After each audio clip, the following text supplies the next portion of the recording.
बढ़ाया है। तो आइए सबसे पहले बात करते हैं केशवराव बलिराम हेडगेवार यानी डॉक्टर हेडगेवार की, जिन्होंने राष्ट्रीय स्वयंसेवक संघ की स्थापना की थी। 27 सितंबर 1925 विजयादशमी यानी दशहरे का दिन था और नागपुर, जहां आज भी संघ का हेडक्वार्टर है, वहीं पर संघ की स्थापना की गई थी। 1925 से 1940 तक सरसंघ चालक के तौर पर केशवराव बलिराम हेडगेवार साहब ही रहे। उन्हें डॉक्टर जी के नाम से इसलिए बुलाया जाता था क्योंकि मेडिकल के डॉक्टर थे। कलकत्ता से मेडिकल की पढ़ाई उन्होंने की थी, बकायदा वो डॉक्टर थे भी।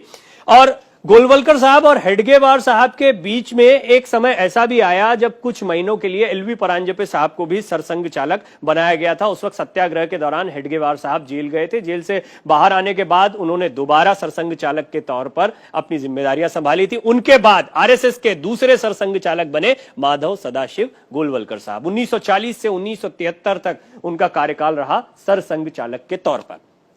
स्वयं सेवकों में गुरुजी के नाम से वो मशहूर थे और आज भी उनका नाम गुरुजी के नाम से ही लिया जाता है। मराठी परिवार में उनका जन्म हुआ था और बनारस हिंदू विश्वविद्यालय में बीएचयू में उनकी पढ़ाई हुई थी। मधुकर दत्तात्रेय देवरस आरएसएस के तीसरे सरसंघ चालक के तौर पर सामने आए। 1973 से 1993 तक वो सरसंघ चालक रहे और नागपुर में मराठी परिवार में उनका जन्म हुआ था। नागपुर, जहां पर संघ का हेडक्वार्टर है। बचपन में ही संघ की शाखा में वो जाने लगे थे। शुरुआत से ही संघ से जुड़े हुए थे, उसकी विचारधारा से प्रभावित थे। फिर आए प्रोफेसर राजेंद्र सिंह, रज्जू भैया के नाम से भी इन्हें जाना जाता है। और 1993 से 2000 तक सरसंघ चालक के तौर पर उनका कार्यकाल रहा। रज्जू भैया उनका काफी लोकप्रिय नाम रहा। शाहजहांपुर में जन्म हुआ था। फिजिक्स के प्रोफेसर थे रज्जू भैया।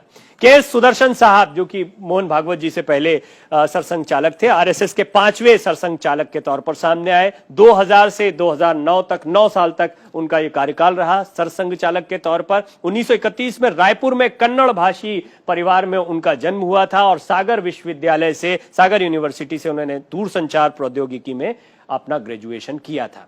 वर्तमान में सरसंघ चालक हैं मोहन राव मधुकर राव भागवत, संघ के मौजूदा सरसंघ चालक। 2009 में सिर्फ 59 साल की उम्र में संघ प्रमुख बने मोहन भागवत। भागवत के पिता ही आडवाणी को संघ में लाए थे।